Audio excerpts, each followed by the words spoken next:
met his Indonesian counterpart Prabowo Subianto. The two countries held their first high-level Strategic Cooperation Council summit. The forum was created in Bali in 2022. He proceeds from here to Islamabad tonight. In Pakistan, President Erdogan and Prime Minister Shehbaz Sharif will co-chair the 7th session of the Pakistan-Turkey High-Level Strategic Cooperation Council. Erdogan is accompanied by a high-level delegation including ministers and senior officials as well as corporate leaders. The High-Level Strategic Cooperation Council is the highest-level decision-making forum, providing strategic direction to further strengthening the bilateral relations between the two countries. Erdogan's visit takes place as Turkey and Pakistan are enhancing their cooperation in various sectors, particularly in defense and counter-terrorism. Recently, Pakistan finalized a deal to purchase Turkish naval vessels, which has further strengthened their defense ties. In January, the two nations also conducted the Tagut Reis 11 naval exercise in the Eastern Mediterranean, highlighting their growing military collaboration. On Sunday, Erdogan embarked on a 4-day visit covering Malaysia, Indonesia and Pakistan.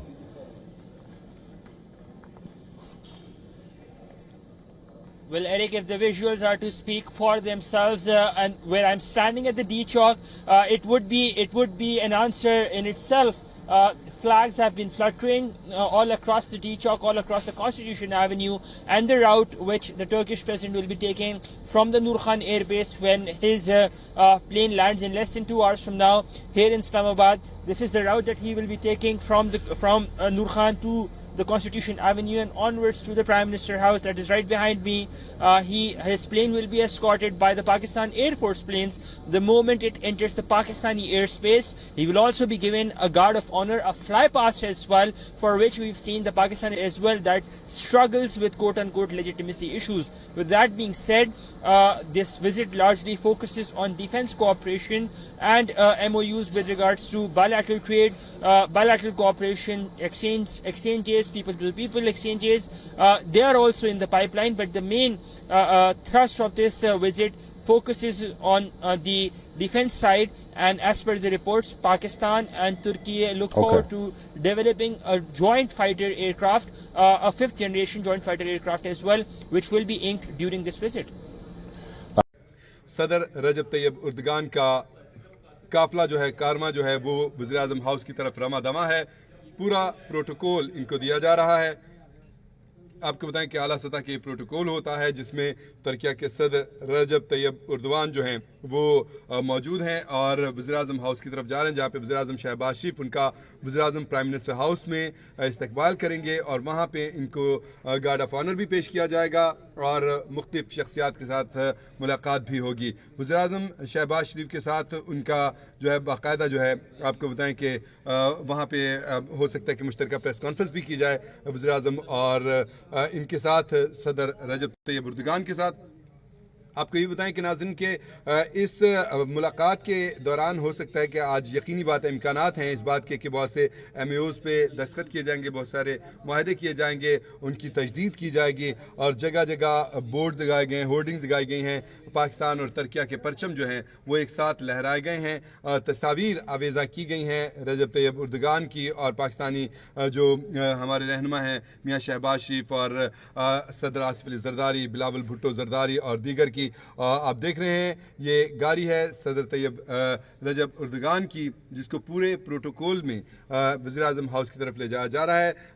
रास्ते में जगह जगह जो है उनके प्रोटोकॉल में उनके इस्तकबाल के लिए इलाकाई रक्स जो हैं वो पेश किए जा रहे हैं। वफूद वहाँ पे खड़े हुए हैं, डेलीगेशंस वहाँ पे मौजूद हैं जो कि रक्स कर रहे हैं, न सिर्फ पाकिस्तान का बल्कि तुर्की के मकामी रक्स भी यहाँ पे बीच में शामिल किए गए। सूफ़ी अंदाज़ भी अपनाया गया है ताकि उनको यहाँ पर आकर अपनायत का एहसास हो। सदर रजब तैयब उर्दगान जो हैं वो यहाँ पाकिस्तान में आए हैं और आपको ये बताएं कि اس دورے کے دوران ترکیہ کے صدر اور وزیراعظم پاکستان یہ مشترکہ طور پر پاک ترکیہ بزنس اینڈ انویسٹمنٹ فورم سے خطاب بھی کریں گے، اس کی مشترکہ صدارت بھی کریں گے۔ آپ دیکھ رہے ہیں علاقائی بچیاں جو ہیں یہ کھڑی ہوئی ہیں، یہ آپ دیکھ رہے ہیں مختلف علاقوں کے لوگ یہاں پر موجود ہیں جو کہ علاقائی رقص پیش کر رہے ہیں۔ صدر رجب طیب اردگان کے پروٹوکول میں ایک کارواں ہے، ایک قافلہ ہے، فل پروٹوکول کے ساتھ ان کو عزت و احترام کے ساتھ لایا جا رہا ہے پرائم منسٹر ہاؤس میں۔ ترکیہ کے صدر اسلام آباد میں The formation of JF-17 Thunder from number 26 Squadron, the Black Spiders presenting salute to our esteemed guest. Bayanlar ve baylar, JF-17 Thunder formasyonu değerli misafirlerimize selam duruyor. Ladies and gentlemen, the next formation arriving at the venue comprises 3 F-16s from number 9 Squadron, known as the Griffins. F-16 is a very potent weapon system which has served the nation on various battlefronts, including the war on terror. Ladies and gentlemen, appearing on the horizon, the 3-ship formation of F-16 Fighting Falcon, presenting salute to our honorable guest.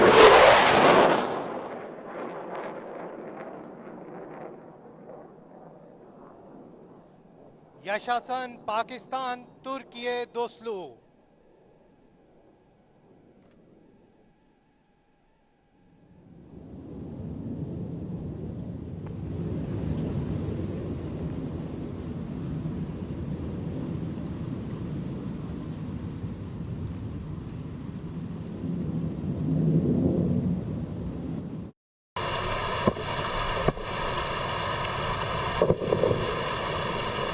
Good morning, sir. Guard is ready for inspection, please.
اس وقت ہم اسلام آباد وزیراعظم ہاؤس کے مناظر دیکھ رہے ہیں۔ انتہائی شاندار انداز میں استقبالیہ تقریب کا اہتمام کیا گیا ہے وزیراعظم ہاؤس میں صدر طیب اردگان کے لیے، اور کچھ ہی لمحے پہلے گارڈ آف آنر پیش کیا گیا ہے انہیں، اور گارڈ آف آنر کا انہوں نے معائنہ بھی کیا۔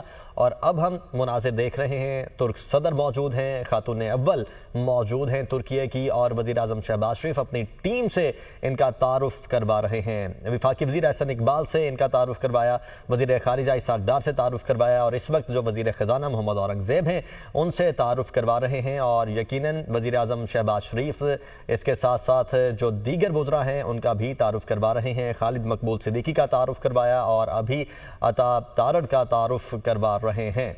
और विफाकी जो वज़ीर इत्तलात हैं वो भी आज हम देख रहे हैं कि इस तकरीब में मौजूद हैं। विफाकी वज़ीर कानून भी मौजूद हैं, अलीम खान भी मौजूद हैं और इसके साथ साथ दीगर वज़रा भी यहाँ पर मौजूद हैं जिनका वज़ीर आज़म शहबाज शरीफ तारुफ़ करवा रहे हैं सदर से। खातून अव्वल भी इस वक्त इनके हमराही यहाँ पर मौजूद हैं। तो ये इस्लामाबाद के मनाज़िर हम देख रहे हैं वज़ीर आज़म हाउस के, जहाँ पर इस्तकबालिया तकरीब का अहतमाम किया गया है। ख़ास तौर पर वज़ीर आज़म शहबाज शरीफ जब तुर्क सदर यहाँ पर पहुँचे तो उन्होंने खुद उनको यहाँ पर खुशामदीद कहा उनके एजाज़ में इस्तकबालिया तकरीब में, और उसके बाद उन्हें गार्ड ऑफ ऑनर पेश किया गया और गार्ड ऑफ ऑनर का मुआयना भी करवाया गया।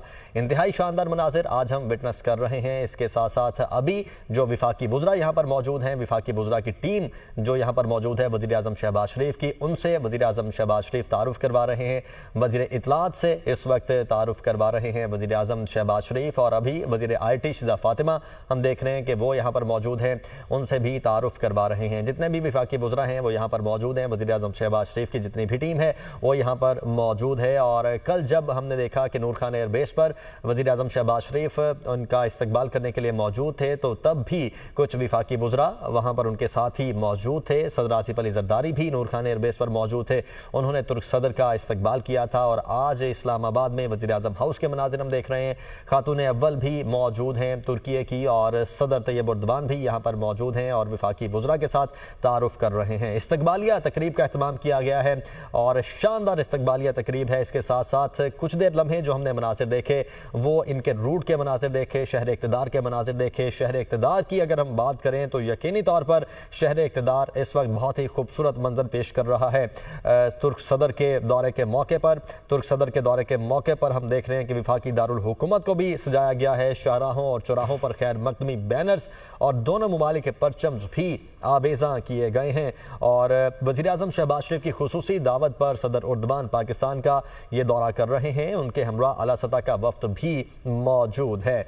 कुछ ही देर पहले इस्लामाबाद वज़ीर आज़म हाउस में पहुंचे हैं सदर तैयब उर्दवान, साथ उनके खातून अव्वल भी मौजूद हैं और इसके साथ साथ दीगर अहम शख्सियात भी कारोबारी शख्सियात हैं जो कि यहाँ पर मौजूद हैं। आला सतह का वफ्द भी है जो कि उनके साथ मौजूद है। वज़रा और आला हुक्काम भी इस वफ्द में मौजूद हैं। और कुछ ही देर कबल गार्ड ऑफ ऑनर पेश किया गया तुर्क सदर को और गार्ड ऑफ ऑनर के बाद उन्होंने गार्ड ऑफ ऑनर का मुआयना भी किया।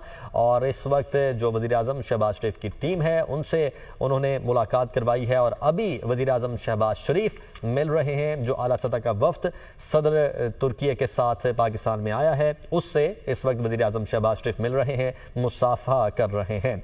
इस वक्त हम देख रहे हैं कि तुर्क सदर अपनी जो टीम है उनके साथ वज़ीर आज़म शहबाज शरीफ को इंट्रोड्यूस करवा रहे हैं। इससे पहले वज़ीर आज़म शहबाज शरीफ ने जो विफाकी वज़रा की उनकी टीम है उससे तुर्क सदर को इंट्रोड्यूस करवाया उन सब से, और अभी तुर्क सदर अपनी टीम से वज़ीर आज़म शहबाज शरीफ को इंट्रोड्यूस करवा रहे हैं। और वज़ीर आज़म शहबाज शरीफ इंतहाई गर्मजोशी के साथ इस आला सतही वफ्द के साथ मुलाकात कर रहे हैं, गले मिल रहे हैं, मुसाफा कर रहे हैं। और इसके बाद जैसे ही ये सिलसिला ख़त्म होगा तो फिर हम देखेंगे कि यहाँ पर पौधा भी लगाया जाएगा शजरकारी मुहिम के तहत। और सदर रजब तैयब उर्दवान यहाँ पर मौजूद हैं, खातून अव्वल भी उनके साथ मौजूद हैं। और साथ ही साथ आज ही पाक तुर्क आला सतही स्ट्रेटेजिक इजलास है जिसकी मुश्तरका सदारत भी की जाएगी। इस वक्त ये देख रहे हैं हम कि पौधा लगाया जा रहा है सदर की जानिब से, तुर्की के सदर तैयब उर्दवान की जानिब से पौधा लगाया जा रहा है। पूरी दुनिया को एक मैसेज दिया जा रहा है, ख़ास तौर पर इन्वायरमेंट को लेकर। जो इन्वायरमेंट चेंजिंग हो रही है, मौसमियाती तब्दीलियाँ पूरी दुनिया में हो रही हैं, उसको मद्देनज़र रखते हुए सिंबॉलिक पौधा ये लगाया जाता है। और जब भी हम देख रहे हैं कि विज़िट किसी भी शख्सियत का होता है, हम बाकायदा तौर पर यह एहतमाम करते हैं शजरकारी मुहिम के तहत पौधा लगाने का और पूरी दुनिया को ये मैसेज دیتے ہیں کہ ماحولیاتی تبدیلی کے ساتھ، ماحولیاتی چیلنجز کے ساتھ ہمیں مل کر نمٹنا ہے، اور اب دعا کی جا رہی ہے، خصوصی طور پر دعا کی جا رہی ہے، دونوں ملکوں کی سلامتی کے لیے دعا کی جا رہی ہے، اور دونوں ملکوں کو جو چیلنجز درپیش ہیں، خاص طور پر امت مسلمہ کو جو چیلنجز درپیش ہیں، فلسطین کا جو مسئلہ ہے، فلسطین کو جو چیلنجز درپیش ہیں، ان تمام کے لیے اس وقت ایک دعائے خیر کی جا رہی ہے۔ اور آج ہم دیکھیں گے کہ پاک ترک اعلیٰ سطحی اسٹریٹجک تعاون کونسل کا 7واں اجلاس بھی ہے، جس کی مشترکہ صدارت کریں گے وزیر اعظم شہباز شریف اور ترک صدر طیب اردوان۔ تو وزیر اعظم ہاؤس اسلام آباد کے انتہائی شاندار مناظر، استقبالیہ تقریب، انتہائی شاندار استقبالیہ تقریب ترک صدر کے اعزاز میں۔ جب ترک صدر یہاں پر پہنچے تو وزیر اعظم شہباز شریف نے خود ان کو گرم جوشی کے ساتھ ویلکم کیا، ان کے ساتھ مصافحہ کیا، ان کے ساتھ گلے ملے، خاتون اول بھی ان کے ہمراہ یہاں پر موجود ہیں۔ اس کے بعد ہم نے دیکھا کہ دونوں ملکوں کا قومی ترانہ بجایا گیا۔ اس کے بعد اگلا مرحلہ آیا، اگلے مرحلے میں گارڈ آف آنر پیش کیا گیا ترک صدر کو، اور اس کے بعد ترک صدر نے گارڈ آف آنر کا معائنہ بھی کیا۔ پھر اس کے بعد اگلے مرحلے میں وزیر اعظم شہباز شریف نے اپنی وفاقی وزراء کی ٹیم سے ترک صدر کو انٹروڈیوس کروایا، اور اس وقت ہم مناظر دیکھ رہے ہیں جنرل سید عاصم منیر وہ مل رہے ہیں ترک صدر طیب رجب اردوان سے، اور آرمی چیف بھی یہاں پر موجود ہیں اسلام آباد کے اس وزیر اعظم ہاؤس میں، اور ہم دیکھ رہے ہیں کہ جو آرمی کا دستہ ہے وہ بھی یہاں پر موجود ہے۔ انہوں نے گارڈ آف آنر بھی پیش کیا ترک صدر طیب اردوان کو، اور گارڈ آف آنر کا انہوں نے معائنہ بھی کیا۔ اس وقت پودا بھی لگ چکا ہے، دونوں ممالک کے ترانے بھی بجائے جا چکے ہیں۔ اس کے ساتھ ساتھ دونوں جو وزیر اعظم شہباز شریف اور ترک صدر ہیں، ان کی جو ٹیم ہے، ان سے انٹروڈکشن بھی ہو چکا ہے، اور اب آج ہم دیکھیں گے کہ اعلیٰ سطح کا جو اسٹریٹجک تعاون کونسل کا 7واں اجلاس ہے، اس کی مشترکہ صدارت بھی کی جائے گی۔ جی ہاں ناظرین، آپ براہ راست مناظر دیکھ رہے ہیں۔ ترک صدر طیب اردوان کا پاکستان میں شاندار استقبال کیا گیا۔ وزیر اعظم ہاؤس میں ترک صدر کے اعزاز میں پروقار تقریب کا بھی انعقاد کیا گیا، جبکہ ترک صدر رجب طیب اردوان سے آرمی چیف جنرل سید عاصم منیر نے بھی مصافحہ کیا ہے، اور ان کے اعزاز میں پروقار استقبالیہ تقریب کا بھی انعقاد کیا گیا ہے۔ ترک صدر طیب اردوان 2 روزہ دورے پر پاکستان پہنچ گئے ہیں۔ وزیر اعظم شہباز شریف کی جانب سے دعوت دی گئی تھی ترکیہ کے صدر کو پاکستان آنے کی، جبکہ انہوں نے اس دعوت کو قبول کیا اور پاکستان پہنچے ہیں۔ 2 روزہ دورے پر ترک کے صدر طیب اردوان پاکستان پہنچ چکے ہیں، اور ترکیہ کے صدر کا طیارہ نور خان ایئر بیس پر اترا تھا، جہاں پر صدر مملکت آصف علی زرداری کی جانب سے، وزیر اعظم شہباز شریف کی جانب سے اور وزیر خارجہ اسحاق ڈار سمیت وفاقی وزراء اور دیگر حکام کی جانب سے استقبال کیا گیا۔ ترک صدر طیب اردوان کا ایئرپورٹ پر ریڈ کارپٹ پر پرتپاک استقبال کیا گیا، اور پھر انہیں گارڈ آف آنر بھی پیش کیا گیا تھا۔ ترک صدر کی آمد پر ان کے اعزاز میں 21 توپوں کی سلامی دی گئی، جبکہ روایتی لباس میں ملبوس اسکول کے بچوں نے ان کو خوش آمدید کہا تھا۔ ملٹری بینڈ نے بھی روایتی انداز میں ان کا استقبال کیا۔ ابھی جو مناظر آپ دیکھ رہے ہیں، اور ترک صدر کا پاکستان میں شاندار استقبال کیا جا رہا ہے۔ پاکستان کی فضائی حدود میں داخل ہونے کے بعد پاک فضائی کے JF-17 طیاروں نے بھی ان کا فضائی استقبال کیا۔ ان کے جہاز کو حصار میں اسلام آباد لایا گیا تھا، اور جاری اعلامیہ کے مطابق دورے کے دوران ترک صدر پاکستانی ہم منصب اور وزیر اعظم سے ملاقاتیں کریں گے۔ ترک صدر اسلام آباد میں اعلیٰ سطح اسٹریٹجک تعاون کونسل اور پاکستان ترکیہ بزنس فورم میں شرکت کریں گے، جبکہ ترک صدر پاکستان اور ترکیہ کے مابین مختلف شعبوں میں مفاہمتی یادداشت اور معاہدوں پر دستخط کی تقریب میں بھی شرکت کریں گے، جبکہ ترک صدر کے اس دورے کو انتہائی اہم سمجھا جا رہا ہے۔ طیب اردوان کے ساتھ وزراء، ترکیہ کے اعلیٰ حکام اور سرمایہ کار بھی موجود ہیں۔ ترک صدر طیب اردوان کا پاکستان میں شاندار استقبال۔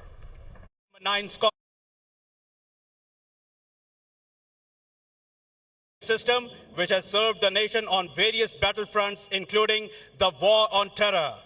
Ladies and gentlemen, appearing on the horizon, the 3-ship formation of F-16 Fighting Falcon, presenting salute to our honorable guests.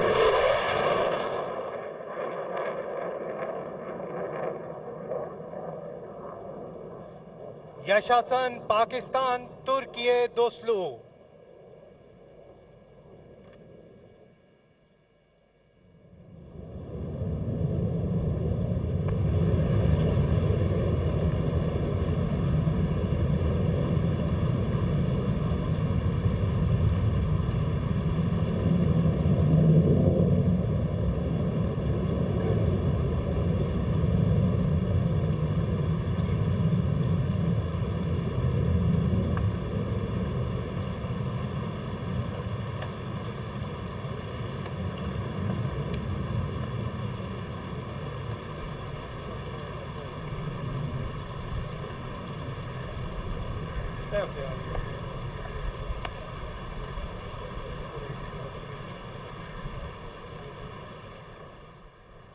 शानदार फ्लाई पास्ट का F-16 तैयारों की फॉर्मेशन ने मुअज़्ज़ज़ मेहमान को सलामी दी। पाक फ़ज़ाई की जानिब से खुसूसी फ्लाई पास्ट और वज़ीर आज़म हाउस में तुर्क सदर के एज़ाज़ में पुरवक़ार इस्तक़बालिया तक़रीब।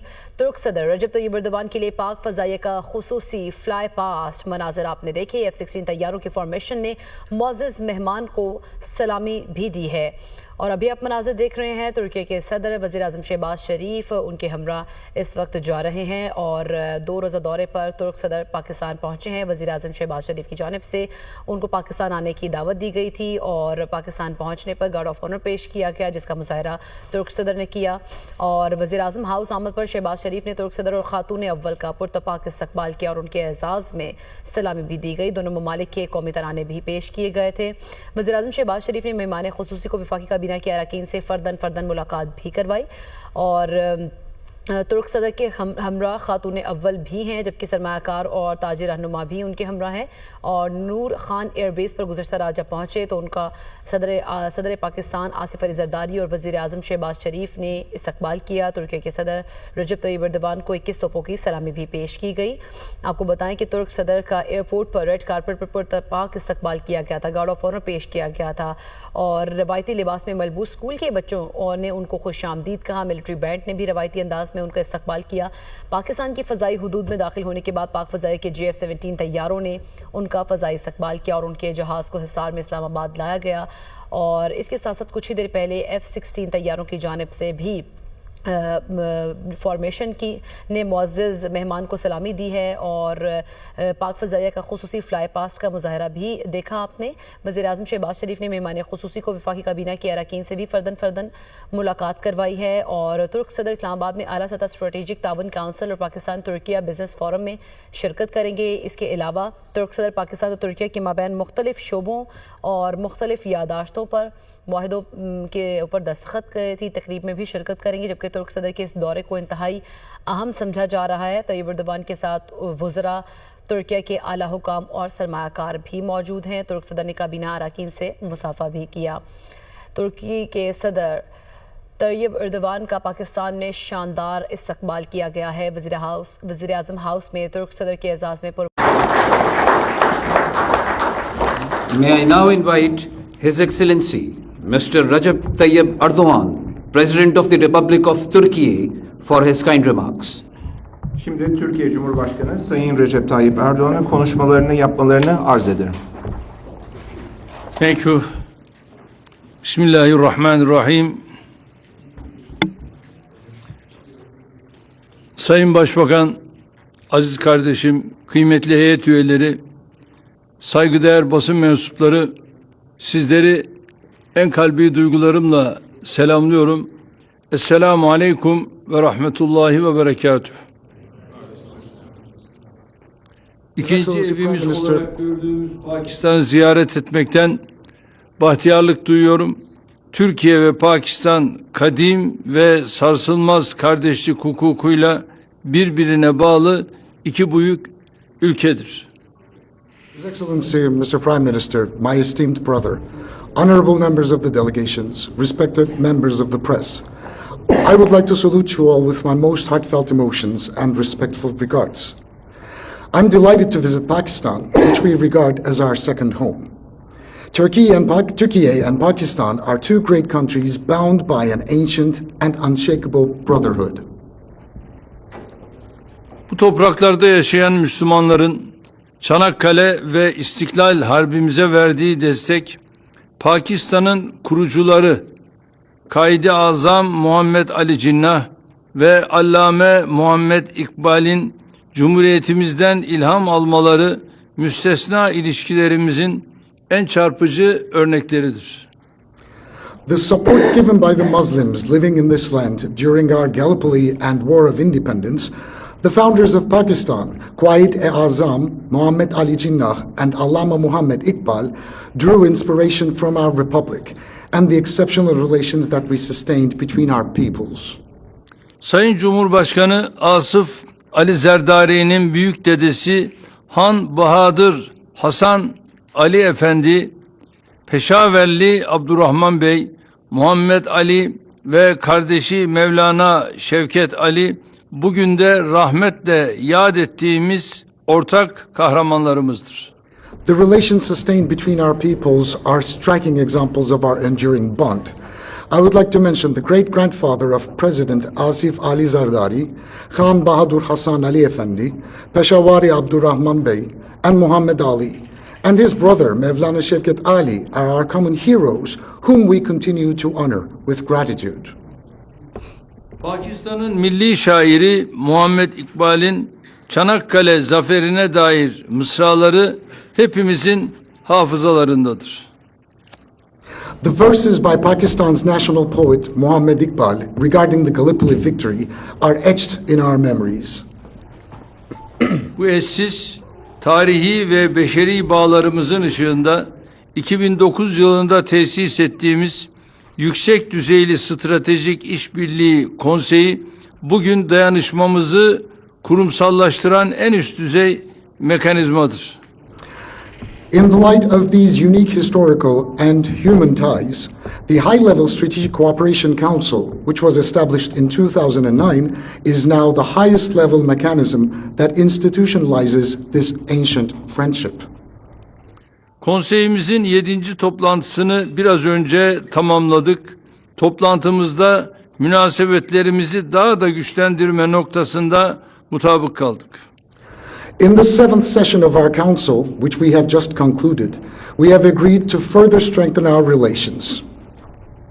Bu çerçevede ticaret, su kaynakları, tarım, enerji, kültür, aile ve sosyal hizmetler, bilim, bankacılık, eğitim, savunma ve sağlık alanlarında 24 belge imzalandı. Within the framework of this visit, we have signed a total of 24 agreements and MOUs in the fields of trade, water resources, agriculture, energy, culture, family, and social services, along with science, banking, education, defense, and health.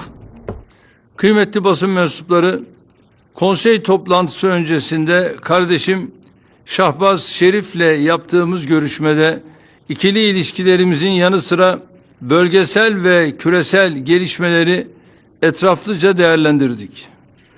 Esteemed members of the press, before the council meeting, my brother Shahbaz Sharif and I thoroughly discussed not only our bilateral relations, but also regional and global developments extensively.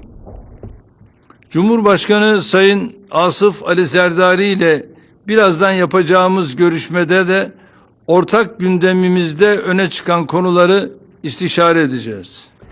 And during the meeting we are about to have with President Asif Ali Zardari, we will discuss the developments made today alongside prominent issues on our common agenda. Malumunuz farklı sektörlerden iş insanlarımızın katılımıyla bir iş forumu da düzenliyoruz.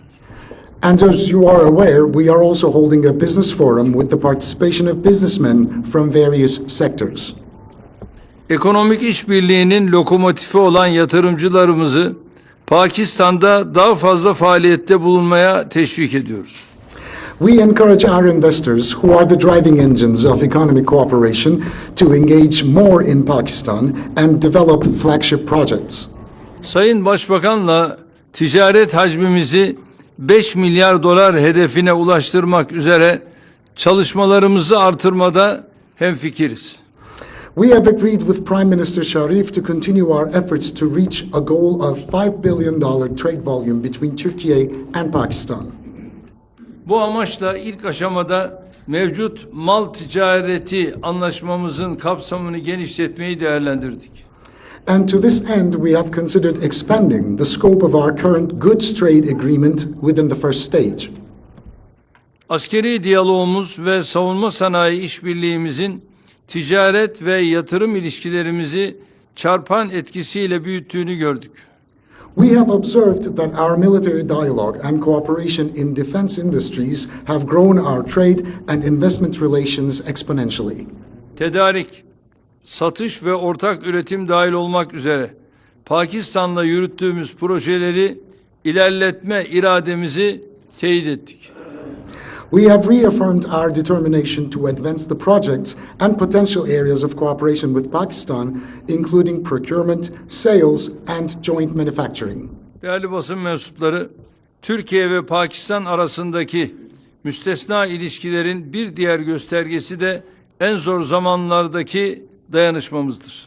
Valuable members of the press, a clear indication of the extraordinary relationship between Turkey and Pakistan is how both peoples stood by each other during difficult times. Asrın felaketi olarak andığımız 6 Şubat depremlerinin hemen akabinde Başbakan Şahbaz Şerif deprem bölgesini ziyaret eden ilk lider oldu. After the disaster of the century, which was an earthquake that took place on the 6th of February, Prime Minister Shahbaz Sharif became the first leader to visit the affected region in Turkey. Cumhurbaşkanından sokaktaki vatandaşa kadar her düzeyde sunulan taziye ve destek mesajları Pakistanlı kardeşlerimizin milletimizle gönül bağının en halisane örnekleriydi. The messages of condolences and support from the President to the citizen on the street were the purest examples of our deeply heartfelt bond between our two peoples. Hiçbir zaman unutmayacağımız bu dayanışma için Pakistan halkına bir kez daha en kalbi şükranlarımı sunuyorum. I would like to once again extend my deepest gratitude to the people of Pakistan for their unparalleled solidarity that we shall never forget. Pakistan'ın terörle ve bölgesel istikrara yönelik tehditlerle mücadelesindeki büyük fedakarlıklarını takdir ediyoruz. We appreciate Pakistan's great sacrifices in its fight against terrorism and regional stability threats. Terörün her türlüsüyle mücadelesinde Pakistan'a olan desteğimizi tekrar vurguluyoruz.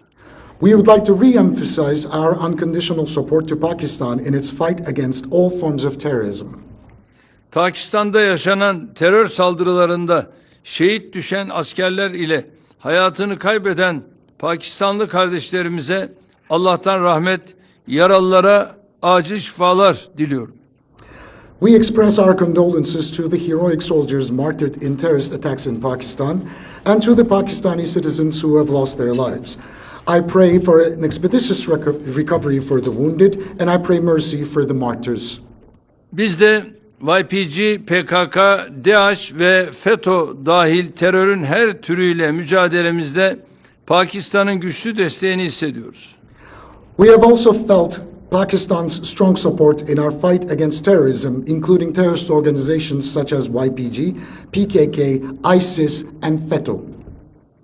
FETÖ'nün Pakistan'da terör örgütü olarak ilanı gibi bu örgüte ait okulların Marif Vakfı'na devredilmesi terörle mücadelede ortak kararlılığımızın en anlamlı çıktılarıdır. The designation of FETÖ as a terrorist organization in Pakistan and the transfer of its schools to the Turkish Marif Foundation are among the most meaningful outcomes of our joint determination in the fight against terrorism. Türkiye bursları, Yunus Emre Enstitümüz ve Marif Vakfımız vasıtasıyla ülkelerimiz arasındaki dostluğun genç kuşaklarımıza aktarılması için çabalarımızı sürdüreceğiz. Through Turkey scholarships, the Yunus Emre Institute and the Marif Foundation, we will continue to work hard to pass on the friendship and solidarity between our countries to the younger generations. Devletimiz ve milletimiz dün olduğu gibi bugün de Keşmirli kardeşlerimizle dayanışma içindedir. Our state and our nation, as it were in the past, stand in solidarity with our Kashmiri brothers today. Türkiye olarak Keşmir sorununun diyalog yoluyla Birleşmiş Milletler kararları temelinde ve Keşmirli kardeşlerimizin beklentileri gözetilerek çözülmesine olan desteğimiz bakidir. As Turkey, we will continue our firm support for the resolution of the Kashmiri issue through dialogue, based on relevant UN resolutions, while keeping in mind the expectations of the Kashmiri people. Pakistan'ın Kıbrıs Türk'ünün haklı davasına olan desteği bizim için son derece anlamlıdır. Pakistan's support for the rightful cause of the Turkish Cypriots is of great significance to us. Pakistan'ın Filistin meselesindeki dirayetli duruşunu da takdirle karşıladığımızı özellikle belirtmek isterim. And I cannot fail to mention especially Pakistan's unwavering stance on the Palestinian issue. Pakistan'la gerek Birleşmiş Milletler, gerek İslam İşbirliği Teşkilatı ve diğer platformlarda Filistinli kardeşlerimizin haklı davalarına gereken desteği vermenin gayretindeyiz. In recent times, we have made every effort possible alongside Pakistan at the UN, the OIC, and other international platforms to provide the necessary support for the legitimate rights of our Palestinian brothers. Bilhassa Gazze'li kardeşlerimizi vatanlarından koparma gibi hukuk ve vicdan dışı tekliflerin olduğu bir dönemde bu kararlı tavrımızı güçlendirmemiz gerektiğine inanıyoruz. And I believe this is a ninth time that we strengthen our cooperation and our stance, especially while we are going through a time where illegitimate calls and non-conscientious projects are being developed against our Gazan brothers and Palestinian brothers and sisters. 1967 sınırları temelinde başkenti Doğu Kudüs olan coğrafi bütünlüğe sahip bağımsız ve egemen Filistin devleti tesis edilmesi için sabırla mücadele edeceğiz. We will continue to work together to establish an independent and a sovereign Palestinian state with East Jerusalem as its capital, based on the 1967 borders, and to ensure that the Palestinian people reach the position that they deserve. Şahsıma ve heyetime gösterilen misafirperverlik için kardeşim Şahbaz Şerif ve Cumhurbaşkanı Sayın Asif Ali Zerdari nezdinde tüm Pakistan makamlarına ve Pakistan halkına teşekkür ediyorum. I would like to express my sincere thanks to my dear brother, Shahbaz Sharif, President Asif Ali Zardari, and all the Pakistan authorities and the brotherly people of Pakistan for the hospitality extended to me and my delegation. Yüksek düzeyli Stratejik İşbirliği Konseyi toplantımızın ve imzaladığımız anlaşmaların ülkelerimize ve bölgemize hayırlı olmasını temenni ediyorum. I hope that the outcomes of high-level Strategic Cooperation Council meetings and the agreements we signed will be beneficial for our countries and our region. Sözlerime bu düşüncelerle son verirken Şahbaz kardeşime birazdan teslim edeceğim yerli elektrikli otomobilimiz TOG'un Türkiye ve Pakistan dayanışmasının nişanelerinden biri olmasını ümit ediyorum. With these thoughts, I would like to conclude my words, hoping that the domestic electric car, which is TOG, which I will soon present to Brother Shahbaz, will serve as a symbol of Turkey and Pakistan's solidarity. Aynı şekilde yerli elektrikli otomobilimizin Sayın Cumhurbaşkanı Asif Ali Zerdari için de hayırlı olmasını temenni ediyorum. I hope and pray that our domestic electric vehicle TOG will also be useful for His Excellency Mr. President Asif Ali Zardari. Thank you.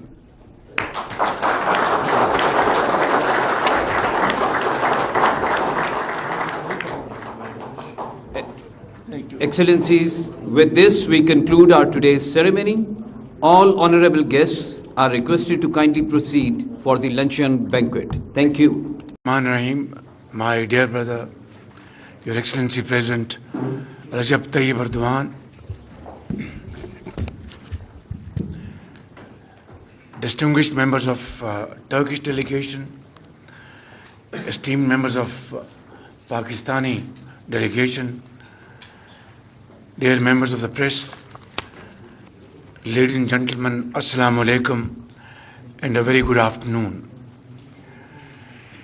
Once again, Mr. President, on behalf of the people of Pakistan, my government and myself, I would like to extend heartfelt welcome to Pakistan, to your second home, and it is wonderful to have you after a gap of 5 years. People of Pakistan are extremely happy today to see you along with your delegation visiting a brotherly country, a country which has unique bonds with the people of Turkey. And these relations, Your Excellency, were not carved out after Pakistan's independence, but it goes back centuries. And as I said earlier on, during the war of independence of Turkey, the Muslims of subcontinent contributed whatever they could for our Turkish brothers and sisters who are fighting this war of independence. Saygıdeğer Cumhurbaşkanım, Türkiye heyetinin üyeleri, Pakistan heyetinin değerli üyeleri ve tüm misafirlerimiz. Öncelikle bayanlar baylar hepinize hoş geldiniz demek istiyorum. Pakistan halkı adına, kendi adıma en içten dileklerimle Sayın Cumhurbaşkanımız Recep Tayyip Erdoğan'a tekrar hoş geldin dileklerimi iletmek istiyorum. Sizi ağırlamaktan büyük mutluluk duyduğumuzu öncelikle ifade etmeme izin verin efendim. 5 yıl aradan sonra Pakistan halkı bir kardeş ülke olan Türkiye'nin değerli Cumhurbaşkanını burada görmekten, bu resmi ziyarette görmekten büyük bir onur ve gurur duymaktadır. Türkiye ile Pakistan öyle iki ülke ki aralarında eşi benzeri olmayan bir ilişki vardır. Bu iki ilişki sadece bu ikili ilişki Pakistan'ın bağımsızlığını kazanmasından sonra tesis edilmiş bir ilişki olmakla kalmadı. Tam da tersine yüzyıllar öncesine dayanan büyük bir dostluk ve büyük bir kardeşlik ilişkisi gelişmiş bulunmaktaydı. Ve Kurtuluş Savaşı esnasında, Türkiye'de Kurtuluş Savaşı esnasında alt kıtanın Müslümanları bağımsızlıkları için mücadele eden herkese, tüm halka desteklerini sunabilmek için ellerinden gelen her şeyi katkılarını sağlayarak yaptılar. But the way our brothers and sisters in Turkey reciprocated to our forefathers' humble contribution is beyond imagination. Turkey has stood by Pakistan through thick and thin. Earthquakes, floods. Yourself, my very dear brother, I vividly remember back in 2010 when the province of Punjab was hit by very severe floods. In a century, you were personally there with our very respected sister Amine Tayyib Erdogan, and went from village to village, built houses for them, built schools, hospitals. This is the kind of unconditional generosity which under your leadership,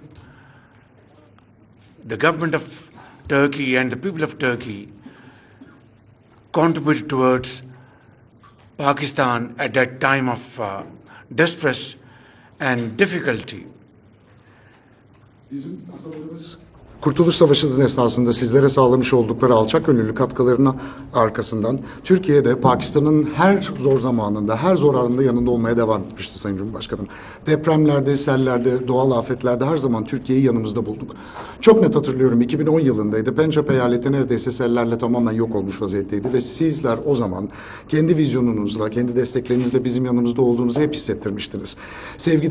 Sevgili saygıdeğer eşiniz First Lady Emine Erdoğan da o zaman Pencap eyaletini bizzat ziyaret etmiş, köy köy gezerek burada okulların yeniden inşa edilmesine, evlerin yeniden inşa edilmesine büyük bir cömertlikle katkı sağlamıştır.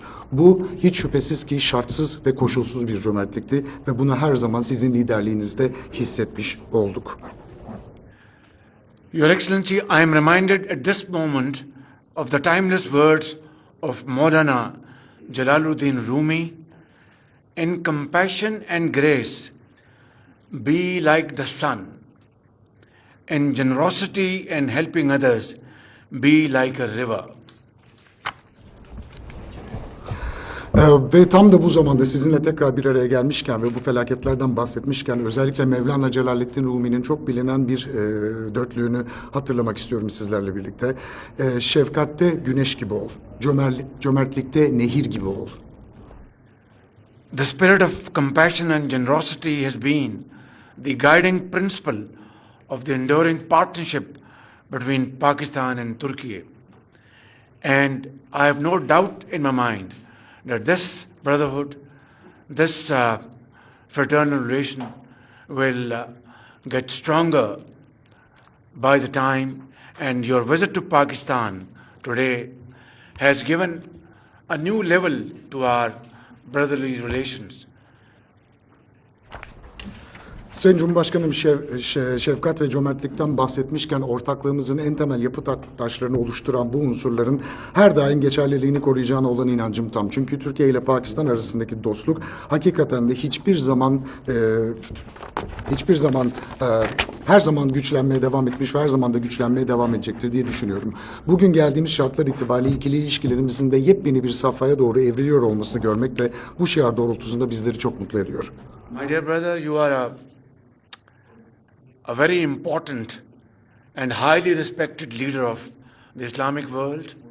Not only you have, through your vision and dynamic leadership, transformed Turkey, which is now, alhamdulillah, one of the most going countries around the globe under your stewardship, but you have also led from the front, speaking for the problems and speaking for the rights of oppressed people, be it the people of Gaza, Palestine or Kashmir. And when you speak, not only millions of people in the Islamic world hear you very attentively, but the globe hears you when you speak. Sevgili kardeşim, çok önemli bir lider olduğunuzu ifade etmek istiyorum. Sizin vizyonunuz, sizin açıklığınız ve dürüstlüğünüz Türkiye'yi tam anlamıyla geçtiğimiz yıllar içerisinde dönüştürdü. Ve Türkiye halihazırda dünya çapında en hızlı büyüyen, en fazla büyüyen ülkelerin başında gelmekte. Siz her anlamda liderlik yaptınız ülkenizin dönüşümüne ama aynı zamanda her fırsatta elinize geçen her koşulda Müslüman halkların, özellikle mazlumların hakkını savunmaya devam ettiniz. Bu Filistin halkı olsun, Gazze'ler olsun ya da Keşmir'in halkı olsun. Her zaman sizin söylediklerinizi Müslüman dünyası çok yakından, çok büyük bir dikkatle dinledi. Ama aynı zamanda siz mazlumların hakkını savunurken sesinizi yükselttiğinizde bütün dünya sizi net bir biçimde duyabildi.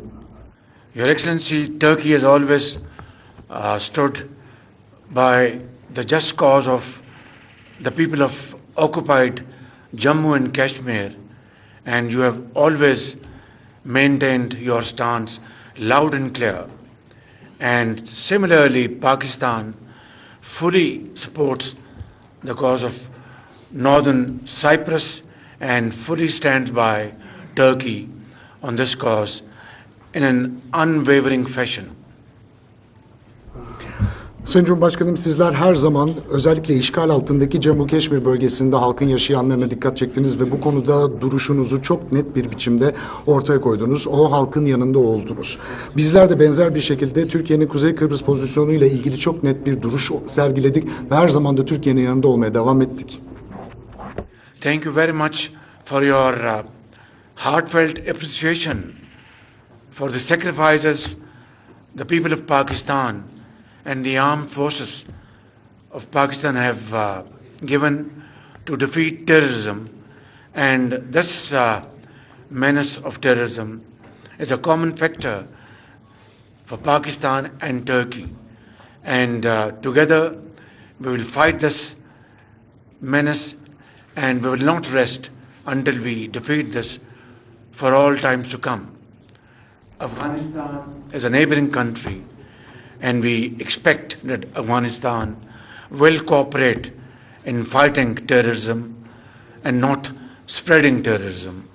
And in that, we are together. Your Excellency, today we discussed a range of issues from trade, investment, strategic cooperation, defense cooperation, and inshallah, these agreements and MOUs which have been signed today, including announcement of special economic zone to be built by Turkish firms for industrial production are all going to be materialized, inshallah, through our joint cooperation. And I want to assure you, my very dear brother, President Tayyip Erdogan, that I will work very closely with you, and our teams will work closely to convert these MOUs and agreements into action.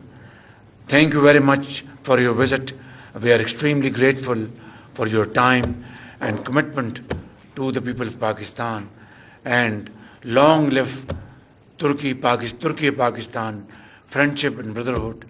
Long live Turkey and Pakistan's commitment towards progress and prosperity. We are Kardesh. Teşekkür ederim.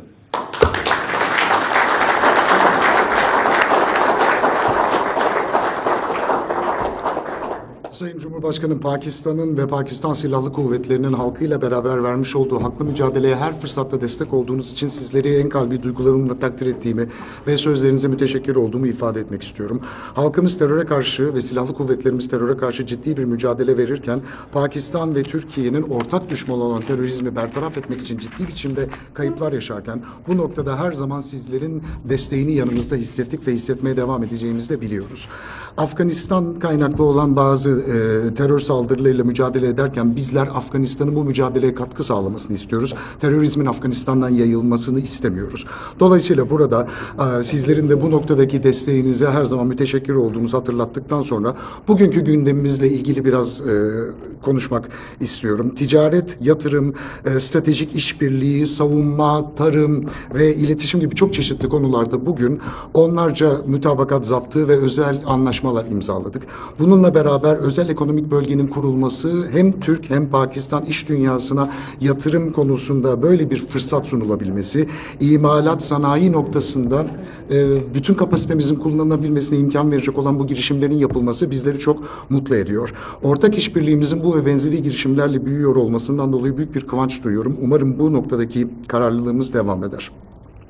Sizi temin ederim ki ben bugün talimatlarımızı verdiğimiz bütün ekiplerimizle çok yakından çalışmaya devam edeceğim. Bu ekiplerin aldığı kararlar da ve ortaya çıkarmış oldukları projelerin de eylemlere dönüşmesini bizzat müşahede ediyor olacağım. Efendim bugün özellikle burada olduğunuz için sizlere müteşekkirim. Sözlerimi sonlandırmadan önce zamanınız ve bize ayırdığınız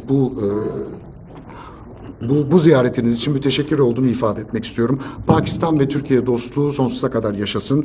Kalkınma ve refah için üzerinde mutabık kaldığımız bütün bu taahhütlerimiz çok yaşasın. Ziyaretiniz için teşekkürler.